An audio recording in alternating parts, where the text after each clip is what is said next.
Good morning to one and all present here. Every new center begins with a vision, and ours began with a very simple vision that no patient with epilepsy should have the struggle to find the right care. So, a very warm welcome to our Executive Director, Dr. Arvindan Selvaraj sir, a leader who constantly encourages us to think bigger and take healthcare forward. We welcome you, sir. I also warmly welcome our Medical Director, Dr. Ayyappan Ponnusamy, who helps us to transform good clinical practices into very stronger programs. We welcome you, sir. I also welcome Dr. Clive, our Director, Medical Services for Chennai region. And I warmly welcome Dr. K. Sridhar, Group Mentor and Director Neurosciences, who's anchoring this program. Sir, experience gives us knowledge, but vision turns that knowledge into an institution. And you are one example, and we are happy to have you here, sir. And we warmly welcome our senior neurologist, Dr. Arulmuri and Dr. Shubha, the clinical pillars of this initiative.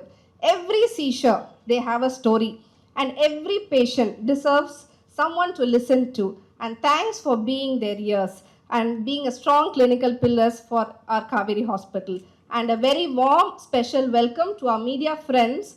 Your role is extremely important because epilepsy needs not only treatment and it needs awareness. So, warm welcome to everyone and thank you all for being a part of this important beginning. Thank you. எல்லாருக்கும் வணக்கம். Good morning. Good morning சொல்லுங்க. இப்போ இந்த epilepsy நான் என்ன, எபிலெப்சிங்கிறது சீஜர்ஸும்பாங்க, ஃபிட்ஸுவாங்க, கொலோக்கியலி காக்கா வலிப்பு. அது காக்கா எங்கே வந்ததுன்னு தெரியாது, பட் காக்கா வலிப்புங்காம. இது வலிப்பு நோய் ஓட இம்பார்ட்டன்ஸ் ஹைலைட் பண்ணுறதுக்கு தான் இந்த ரீஜனல் எபிலெப்சி சென்டர் ஒரு தாட் கான்செப்ட் எல்லாமே. ஒரு chance conversation with doctor Ayyappan about epilepsy surgeries that we are doing, that is epilepsy காகவே ஆப்ரேஷன் பண்ணுறது that we are doing, ஒரு ஐடியா ஸ்டார்ட் ஆச்சு and it has got changed and transformed, and now we are here at the launch of the regional epilepsy centers of Kaveri Hospital, and I thank Dr. Ayyappan for giving that, making that thought, that idea, that seed into the plant, which we want to grow it into a tree which bears fruit. இதோட importance என்ன, ஏன் epilepsy, ஏன் வலிப்பு நோய்? உங்களுக்கெல்லாம் தெரிஞ்சிருக்கும், வலிப்பு நோய் ரொம்ப common. Approximately 1% of India's population has epilepsy. India's population 1.5 billion. That means 1.5 million people have got epilepsy. Okay? இப்போ எபிலெப்சிக்கு நிறைய மருந்து வந்தாச்சு, நிறைய புதுசா மருந்து வருது, வந்துட்டே இருக்குது, பழைய மருந்துகளும் இருக்குது. But 20 to 30% of patients who have epilepsy, அந்த மாத்திரைனால எபிலெப்சி கண்ட்ரோல் ஆகிறது கிடையாது. மாத்திரை சாப்பிட்டாலும் எபிலெப்சி அந்த ஃபிட்ஸ் வந்துட்டே இருக்கும். இந்த மாதிரி பேஷண்ட்ஸ்க்கு தான் ரொம்ப முக்கியமாக இந்த regional epilepsy centres are important. ஏன்னா 3 மாத்திரை 4 மாத்திரை சாப்பிட்டாலும் எபிலெப்சி வந்ததுன்னா patients continue to suffer, and அந்த சஃபரிங்கை நாங்கள் ஸ்டாப் பண்ணணும். அது எப்படி ஸ்டாப் பண்ணுறதுங்கிறது தான் பிரச்சனை. ஸோ இந்த ரீஜனல் எபிலெப்சி சென்டர்ஸில் நாங்கள் ஒரு மாடல் கிரியேட் பண்ணியிருக்கோம், ஒரு ப்ரோட்டோகால் கிரியேட் பண்ணியிருக்கோம். ஜென்ரலாக எபிலெப்சிங்கிறது நியூராலஜிஸ்ட் பார்க்கறது. ஸோ டெஃபினட்டாக பேஷண்ட் நியூராலஜிஸ்ட்டை பார்ப்பாங்க, மாத்திரை கொடுப்பாங்க. பட் சப்போஸ் அந்த ஃபிட்ஸ் கண்ட்ரோல் ஆகலைன்னா, suppose the fits are not controlled, then comes in other people. You have to do a high definition MRI. Neuro radiologist வந்து அந்த எம்ஆர்ஐயை பார்க்கணும். நியூரோ ரேடியாலஜிஸ்ட் பார்த்துட்டு இஇஜி எலக்ட்ரோஃபிசியாலஜி, ப்ராப்பர் எலக்ட்ரோஃபிசியாலஜி, ஒரு சாதாரண EEG, long duration EEG பண்ண வேண்டியிருக்கும். Sometimes video இஇஜிங்கிற விஷயம் பண்ண வேண்டியிருக்கும். இதெல்லாம் பண்ணிட்டு அந்த இன்ஃபர்மேஷன் நியூராலஜிஸ்ட்க்கு கிடைச்சதுன்னா பின்ன ஏதாவது மூளையில் பிரச்சனை இருக்குதா, ஸ்ட்ரக்சரலாக ஏதாவது பிரச்சனை இருக்கா, ஒரு மூளையில் ஏதாவது ஒரு இடம் சரியா இல்லையா. ஏன்னா எபிலெப்சிங்கிறது என்ன? எபிலெப்சிங்கிறது மூளையில் ஒரு ஷார்ட் சர்க்கிட். நம்ம இந்த எலக்ட்ரிக்கல் வயர்ஸ்லாம் இருக்கு, சப்போஸ் அந்த கேபிளில் ஷார்ட் சர்க்கிட் ஆச்சுன்னா ஸ்பார்க் ஆகும் இல்லையா. அதே தான் எபிலெப்சி. நம்ம மூளையும் மைக்ரோ வோல்ட்ஸ் எலக்ட்ரிசிட்டியில் தான் வேலை செய்யுது. ஸோ சப்போஸ் அந்த போக வேண்டிய ஒரு கம்யூனிகேஷன் வந்து சரியாக போகாமல், ஒரு ஆர்கனைசேஷன் இல்லாமல், கண்ட்ரோல் இல்லாமல் ஃபுல் மூளைக்கு பரவிடுச்சுன்னா அது வந்து வலிப்பாக வெளியில் தெரியும். அதுதான் எபிலெப்சி. ஸோ அந்த எபிலெப்சியை கண்ட்ரோல் பண்ண வேண்டிய நோக்கம் தான் இந்த ரீஜனல் எபிலெப்சி சென்டர். பட் இந்த நியூராலஜிஸ்ட், ரேடியாலஜிஸ்ட் பத்தாது, எலக்ட்ரோஃபிசியாலஜிஸ்ட் பத்தாது. ஏன்னா ஒரு தடவை ஃபிட்ஸுக்கு ரெகுலராக வருதுன்னா பேஷண்ட்டோட மைண்ட் ஒர்க்கிங், பேஷண்ட்டோட thought process, memory, everything gets affected. ஒரு குழந்தை வந்து ஸ்கூலுக்கு போகுதுன்னா நாங்கள் ரெகுலராக பார்க்கறது, ஸ்கூல் போகிறது ரெகுலராக ஃபிட்ஸ் வருதுன்னா ஒரு கிளாஸ் டாப்பர் வந்து he or she starts failing in class. So that becomes very demotivating for both the child and the parents. So we need a clinical psychologist. We need to look at intelligence of the child, என்ன மாதிரி memory disturbance சைல்டுக்கு இருக்கு, சைல்டோட psychology எப்படி நம்ம affect ஆகிருக்குது, எல்லாமே நாங்கள் பார்க்கணும். And finally it has to come to surgeons, because 20 to 30% of these patients will need some form of surgery to cure the epilepsy. ஒன்று மெடிசன்ஸில் க்யூர் பண்ணணும், இல்லட்டா கண்ட்ரோல் பண்ணணும், இல்லட்டா சர்ஜரிக்கு போகணும். இந்த கண்ட்ரோல் ஆகாமல் இருக்கிற பேஷண்ட்ஸை தான் நம்ம வந்து ஒரு டீம் மீட்டிங் வச்சு, ஒரு multidisciplinary team meeting, MDT meeting வச்சு, protocol based, scientific based, evidence based, we have to see whether the child or the adult needs surgery for the epilepsy. And at the panna, there is a very good chance, 75 to 80% chance of cure of the patient from epilepsy. Not only will the fit stop, we can also start reducing medication. 4 மெடிசன்ஸில் இருக்கிறச்ச குழந்தையோ அடல்ட்டோ டல்லாக இருப்பாங்க.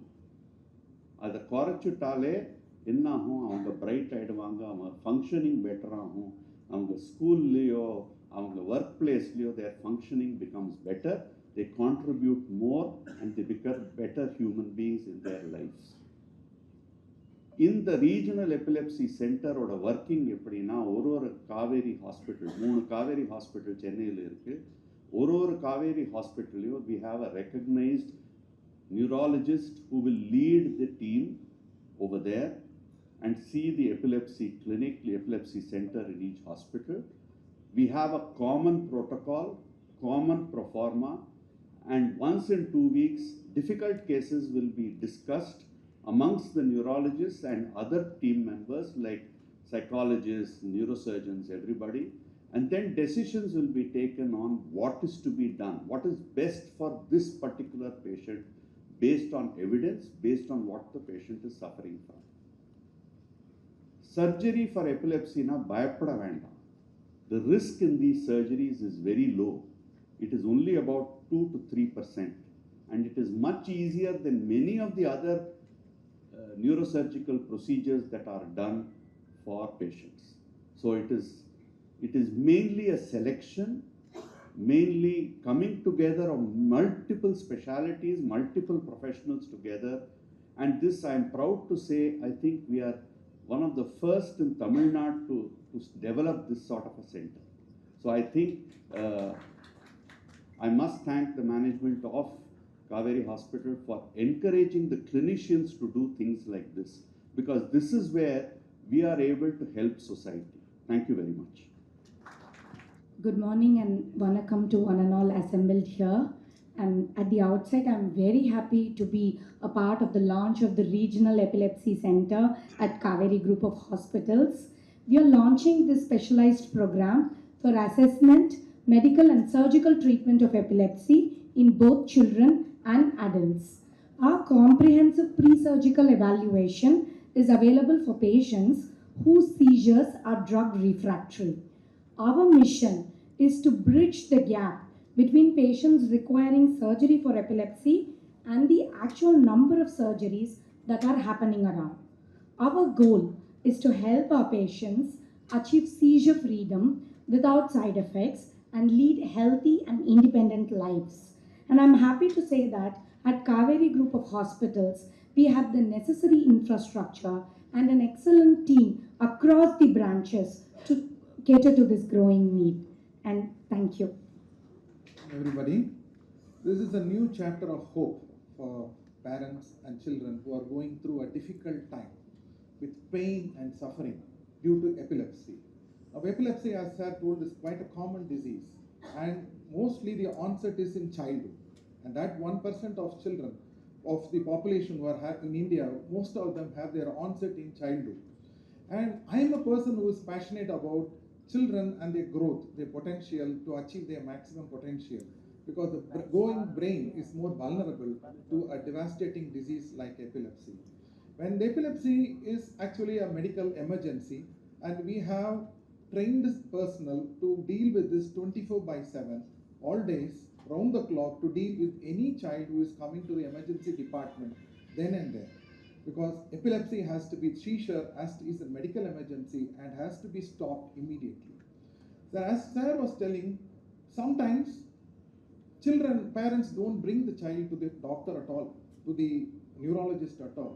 They think that it is something else and it's a minor issue and it can be left off. But we don't encourage that thing to happen. It is really devastating. And we have centers all over Chennai here to guide them and immediately give the first aid and also the treatment. There's another group of seizures which happens repeatedly despite giving drugs. And those are the problematic seizures which are difficult to control. And this happens because of repetitive firing of some portions of the brain. And what do we do with those children? We, as Madam was telling, listen to that story, hold hands for the parents, calm down, give them confidence and listen to how the child is suffering from that particular seizure. And then we plot or map the brain which is problematic, precisely pinpoint, and then take a decision what next best to be done.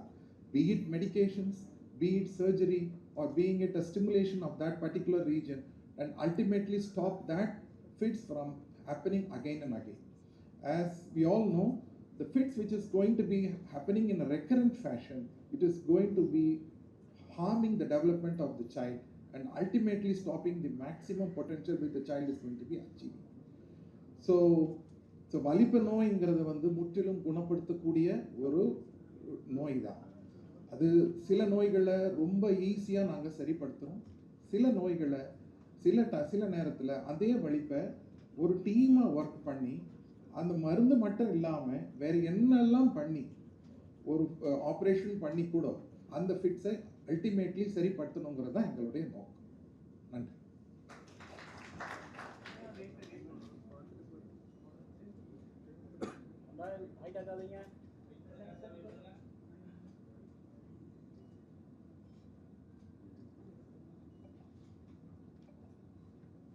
Sir video photo எடுத்துனா கிளம்புங்க bro. போதும் photo எடுத்துனா வாங்க கொஞ்சம்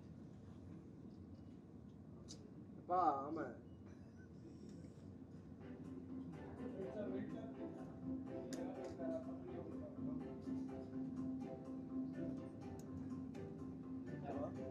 thank you sir. வணக்கம். My esteemed clinical colleagues, doctors, highlighted on the importance of epilepsy. One is diagnosis, medical management and surgical management. Doctor மருத்துவர்கள், சிறப்பு மருத்துவர்கள் அனைவரும் எபிலெப்சியோட பற்றி டயக்னோசிஸ், இன்டர்வென்ஷன்ஸ் அண்ட் ட்ரீட்மெண்ட்டை பற்றி ஹைலைட் பண்ணாங்க. But I want to highlight on one more important thing, the social stigma associated with epilepsy. அநேகமாக நம்ம எல்லாரும் இங்கே இருக்க எல்லாரோட ஒரு ஃபேமிலியிலையும் நமக்கு எது இந்த ஃபேமிலியோ இல்லை ஃப்ரெண்ட்ஸ் சர்க்கிள்லையோ நமக்கு தெரிஞ்ச சர்க்கிளில் யாராவது ஒருத்தருக்காவது வலிப்பு இருந்திருக்கும். அது சில்ட்ரனாக இருக்கலாம், இல்லை யங் அடல்ட்டாக இருக்கலாம், அது சம்டைம்ஸ் வந்து ஈவன் ஆஃப்டர் 40-50 இயர்ஸாகவும் இருக்கலாம். ஸோ வலிப்புங்கிறது எல்லாருமே நம்ம ஒரு விதத்தில் எல்லாத்துக்குமே தெரியும், ஆனால் நம்ம யாருக்குமே அதை பற்றி ஒரு ஃபுல் அவேர்னஸ் கிடையாது. And the social stigma associated with epilepsy is very, very high, particularly in a country like India. Personally, I know one of my friend's grandson, he is in the class, I think, 3rd or 4th standard. Our fits வந்தது ஸ்கூலில் இருக்கப்போ. Otherwise, a brilliant boy, right? He is a topper, everything. Then after that, the school got panicky. And the school teacher, headmaster எல்லாம் கூப்பிட்டு, sir இந்த சைல்டுக்கு வந்து fits இருக்குது, இந்த child வந்து நீங்கள் எங்கள் ஸ்கூலில் கண்டினியூ பண்ண முடியாது, ஏன்னா இந்த கூட பார்த்துட்டு இருந்த மற்ற சில்ட்ரன் எல்லாம் பேனிக் ஆகிட்டாங்க. அதனால் அவங்க போய் அவங்க பேரண்ட்ஸ்கிட்ட சொல்லி அவங்க வந்து கம்ப்ளைண்ட் பண்ணுறாங்க, நீங்கள் வேறு ஸ்கூல் பார்த்துக்கிங்க அப்படின்னு சொல்லிட்டு. அதுதான் நம்மளோட ஒரு சொசைட்டியோட இது வந்து எதுக்கு why should my child with study with another child who may have a disability அப்படின்னு சொல்லிட்டு. அப்புறம் another friend of mine whose daughter who is in the early 30s who was very aspiring ஒரு IT கம்பெனியில் senior பொசிஷனில் இருந்தாங்க. In fact, she was extremely qualified and coming up in the career to become a CEO. International company, multinational company. அவங்க வந்து ஒரு நாள் ஆஃபீஸில் work பண்ணிட்டு இருந்தப்போ she developed fits first time in the mid-30s. The first time வந்து she had fits. Then okay, she recovered well, but the multinational company, they wanted her to take time off for 2 to 3 months, and also they were not willing to consider her promotion when the next cycle of appraisal came. And they wanted the medical board to certify that she is fully mentally competent அப்படி சொல்லுது. ஏன்னா அந்த epilepsy அந்த ஃபிட்ஸ்னு வந்தாலே உடனே வந்து அவங்களுக்கு வந்து மன ரீதியாகவும் அல்லது அவங்களோட மூளை வளர்ச்சி தரமாகவும் பாதிப்பு இருக்குங்கிறது தான் ஜென்ரலாக. ஸோ இந்த சோஷியல் ஸ்டிக்மா வந்து பெரிய பெரிய ஃபேக்டர் இது.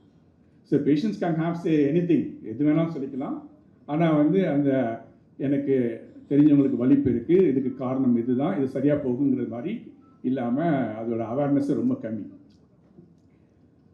அண்ட் வந்து எபிலெப்சி பார்த்தீங்கன்னா, எஸ் டாக்டர் ஸ்ரீதர் சார் அவங்க சொன்ன மாதிரி 10 பேருக்கு எபிலெப்சி இருந்தால் அதில் 2 பேருக்கு தான் சர்ஜரி தேவைப்படும்.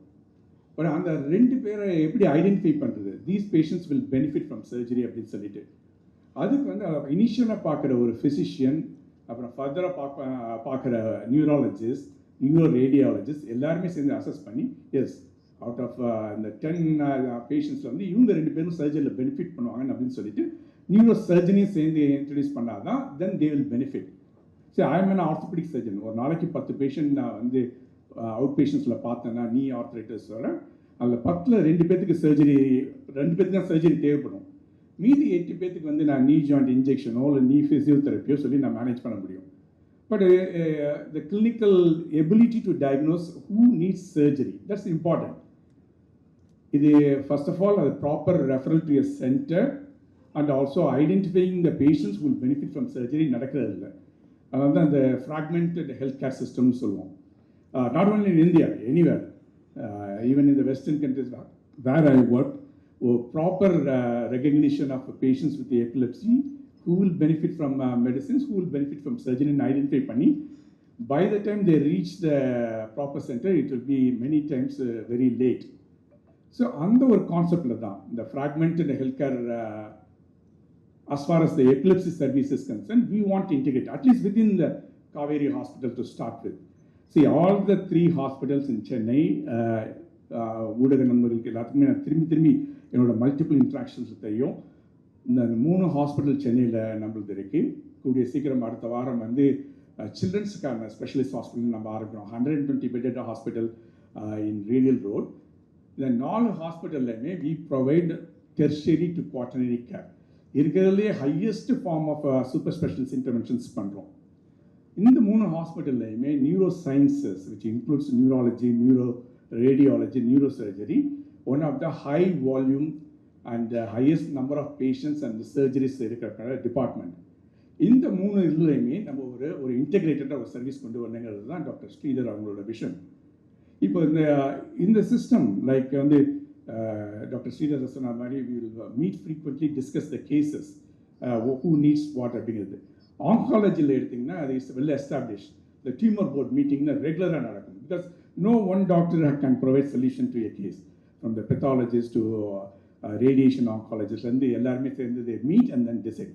அந்த டியூமர் போர்ட் கான்செப்ட் மாதிரி தான் இந்த ரீஜனல் எபிலெப்சி சென்டர்னு சொல்லிட்டு across the Chennai region the epilepsy பேஷண்ட்ஸை we treat அவங்க எல்லா கேசஸையும் டிஸ்கஸ் பண்ணி to identify which cases need surgery, which will benefit from surgery, because this is not a common surgery, this cannot be done everywhere. அதனால we want to regionalize and centralize this specialized service in one center. So why this media interaction? அப்படின்னா I want to first of all மக்களுக்கு வந்து இதை பற்றியான ஒரு விழிப்புணர்வு, ஒரு இந்த வலிப்பு அந்த ஃபிட்ஸை பற்றி ஒரு விழிப்புணர்வு.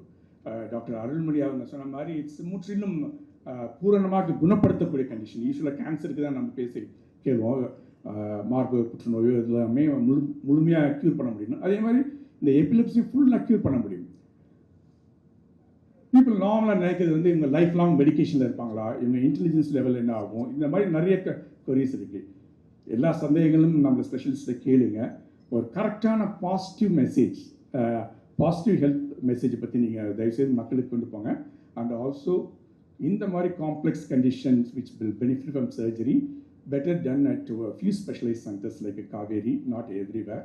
அதுதான் இந்த மீடியா இன்ட்ராக்ஷனோட ஒரு நோக்கம். Thank you again. I congratulate all my esteemed doctors and medical administrators and medical directors for having organized this service. Thank you. ஒரு நிமிஷம், ஒரே ஒரு நிமிஷம்.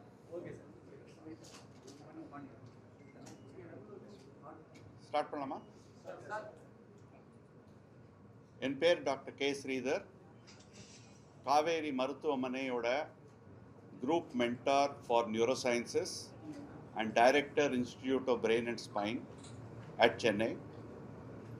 என் கூட இருக்கிறது doctor Arulmozhi, neurologist senior consultant, doctor Subha senior consultant neurologist, doctor Venkatraman senior consultant neurologist. இங்கே நாங்கள் இன்னைக்கு வந்திருக்கிறது ஒரு ரொம்ப ஸ்பெஷல் ஒகேஷனுக்காக. Regional epilepsy centres at Chennai of Kaveri Hospital launch பண்ணுறதுக்கு. அப்படின்னா என்னன்னு நீங்கள் கேட்கலாம். எபிலெப்சி வந்து வலிப்பு நோய். வலிப்பு நோய் வந்து ரொம்ப காமனான ஒரு disease.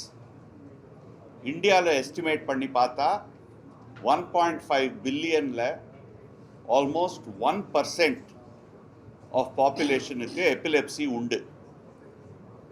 And in the 1% population-லேருந்து, that is about 1.5 million people-லேருந்து 20 to 30% of patients-க்கு வந்து மாத்திரை கொடுத்தாலும் எபிலெப்சி சரியாக கண்ட்ரோல் ஆகாது. இதோட காரணங்கள் நிறையா உண்டு, பட் எபிலெப்சி சரியாக கண்ட்ரோல் ஆகாது. ஸோ என்ன ஆகுதுன்னா 2 விஷயம் ஆகுது. ஒன்று வந்து பேஷண்ட்ஸ் வந்து சஃபர் பண்ணுறாங்க, ஏன்னா கண்டினியூடாக வலிப்பு வந்துகிட்டே இருக்கும். இந்த வலிப்பு வரத்துனால அவங்களோட மெமரி, மென்டல் வெல்பீயிங், அவங்க ஸ்கூல் பர்ஃபார்மன்ஸ், ஒர்க் பர்ஃபார்மன்ஸ் எல்லாமே எஃபெக்ட் ஆகும். சோஷியல் இன்ட்ராக்ஷன் எஃபெக்ட் ஆகும். ஏன்னா ஒரு சோஷியல் ஸ்டிக்மாவும் உண்டு. வெளியில் போனால் வலிப்பு வந்ததுன்னா என்ன பண்ணுறது? ஸோ எல்லாமே அவங்க லைஃபே அஃபெக்ட் ஆகும்.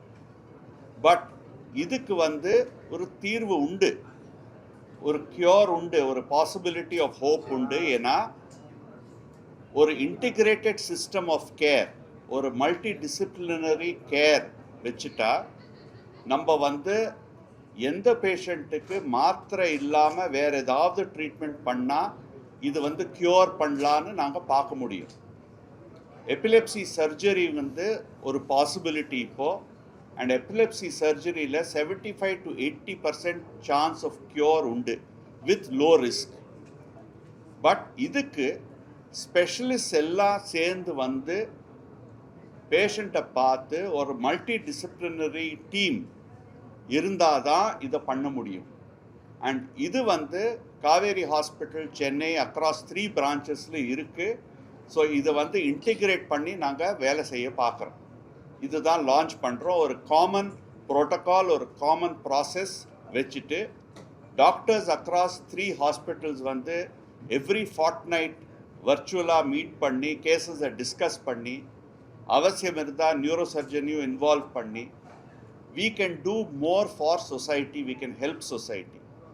Further, we want to make society aware that hope இருக்கு. எபிலெப்சி கண்டினியூஸாக வந்துட்டுன்னா விட்டுடக்கூடாது.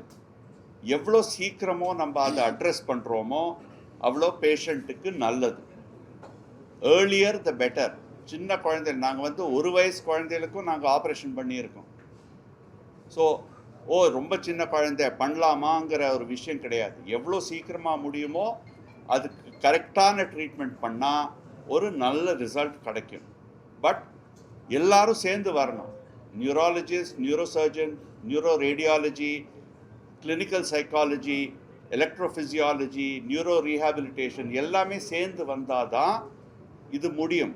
அதனால தான் நாங்கள் வந்து எங்கள் ஹாஸ்பிட்டல்ஸில் இதெல்லாம் இருக்கிறதுனால எல்லாம் இன்டிகிரேட் பண்ணி அக்ராஸ் சென்னை இது பண்ணால் we think we can help the people of Chennai.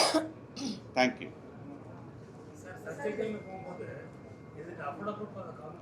Yes sir, it is not very expensive.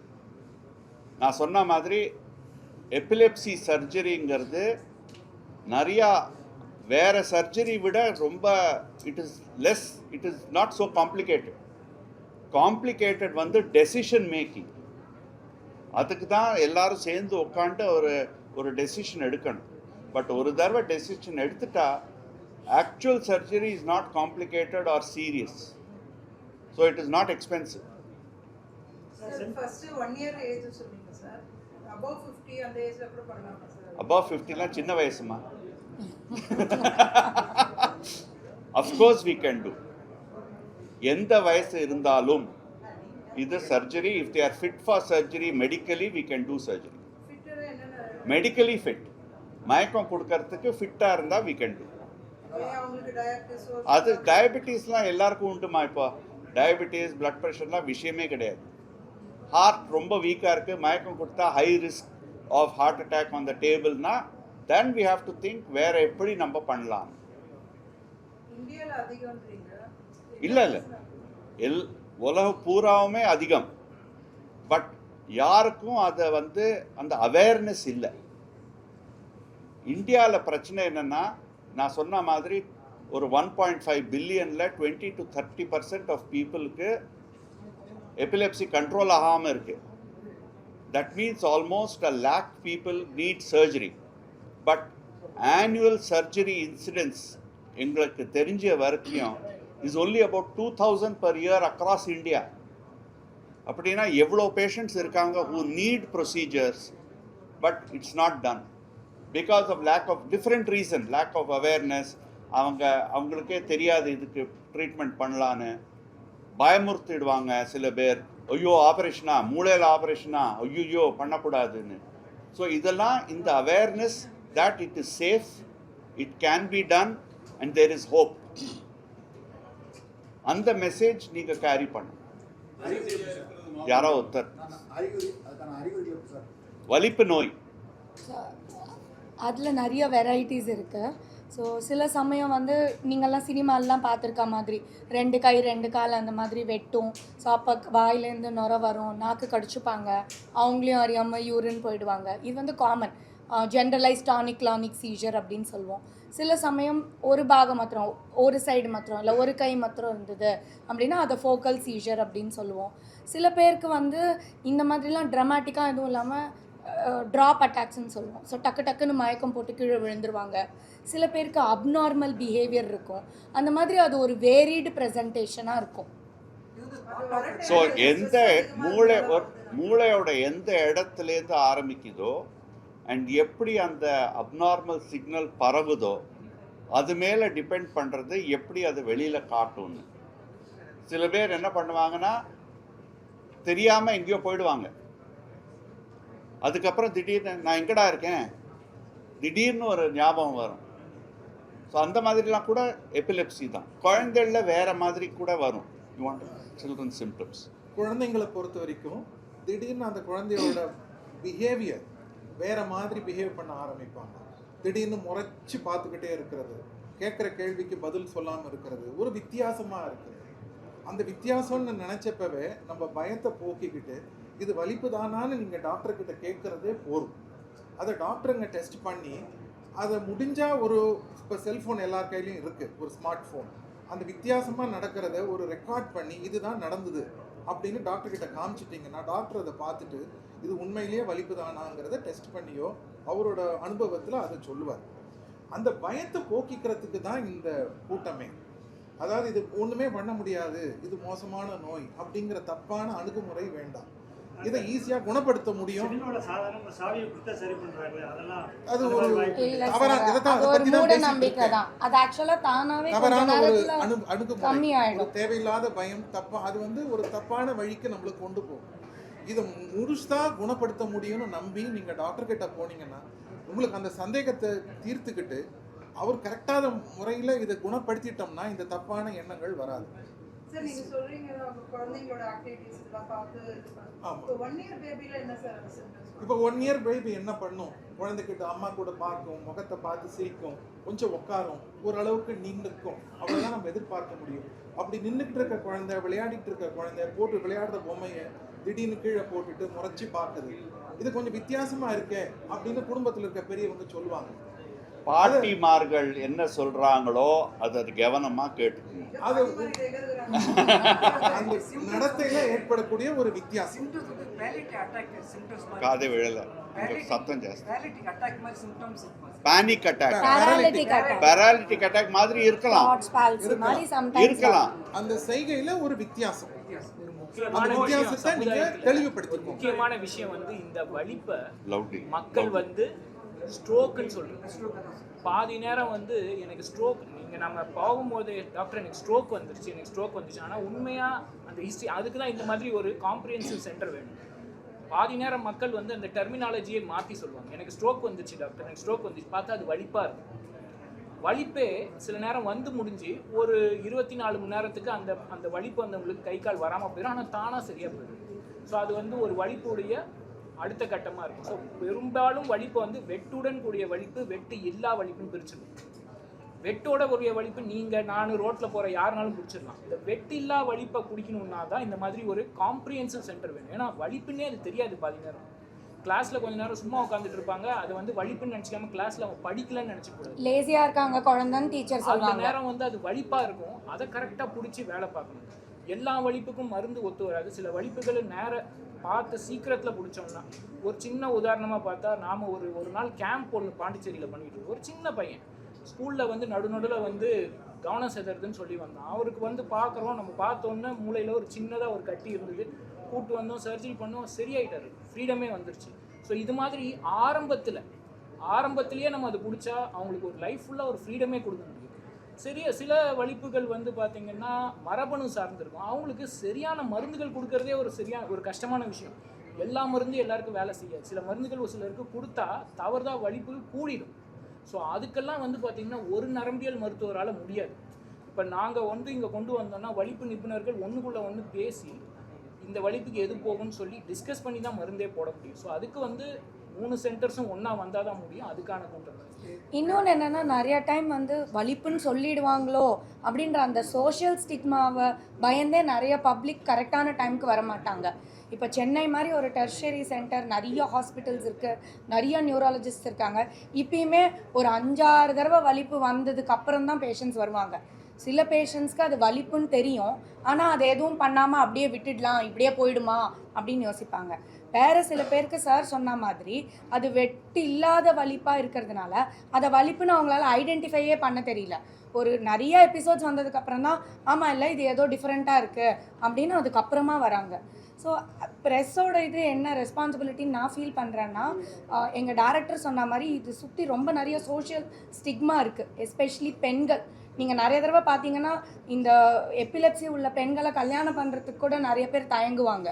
Once கல்யாணம் ஆச்சு அப்படின்னா அவங்க ப்ரெக்னென்ட் ஆகலாமா, அவங்க குழந்தைக்கு பால் கொடுக்கலாமா, அவங்களோட குழந்தைக்கு இவங்களுக்கு இருக்கிறதுனால வந்துருமா, இந்த மாதிரி நிறைய டவுட்ஸ் இருக்குது பப்ளிக்கில்.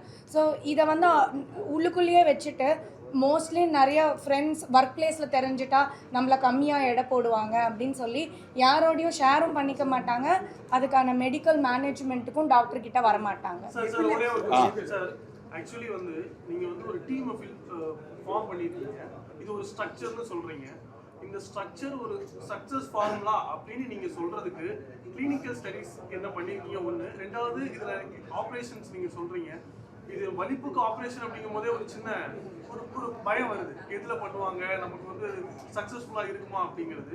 அண்ட் நீங்கள் நோட் பண்ணும்போது இன்னொரு விஷயம் சொன்னீங்க, இதில் 1 to 2% ரிஸ்க்கும் இருக்குது அப்படின்னு சொல்லியிருந்தீங்க.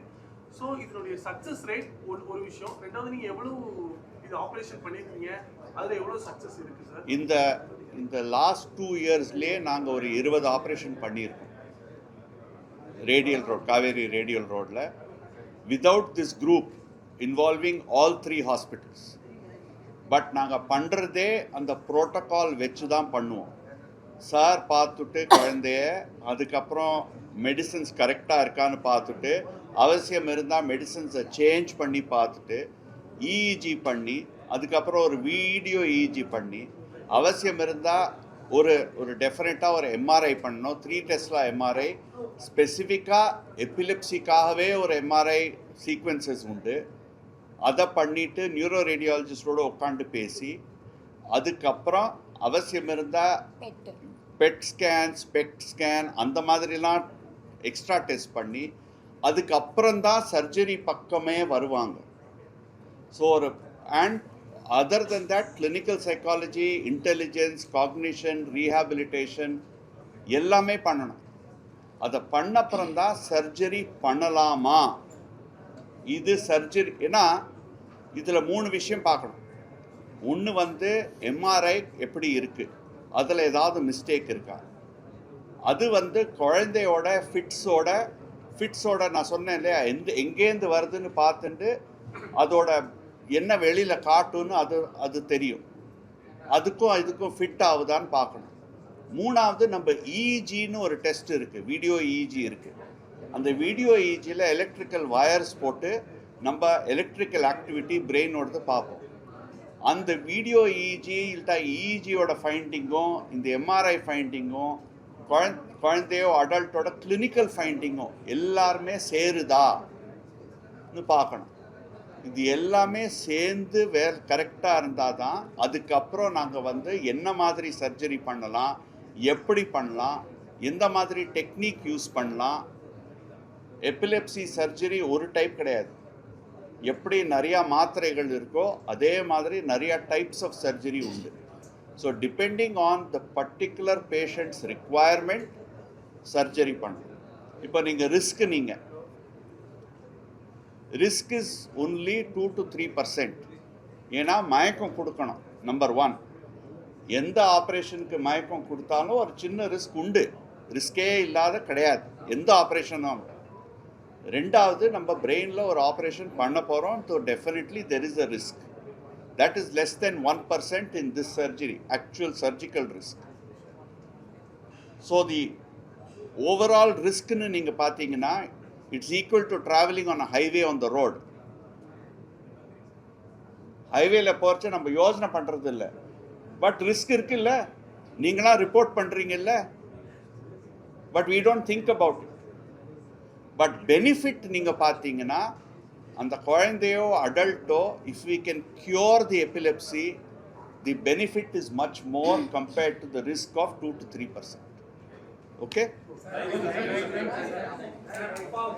ஒரு நிமிஷம்.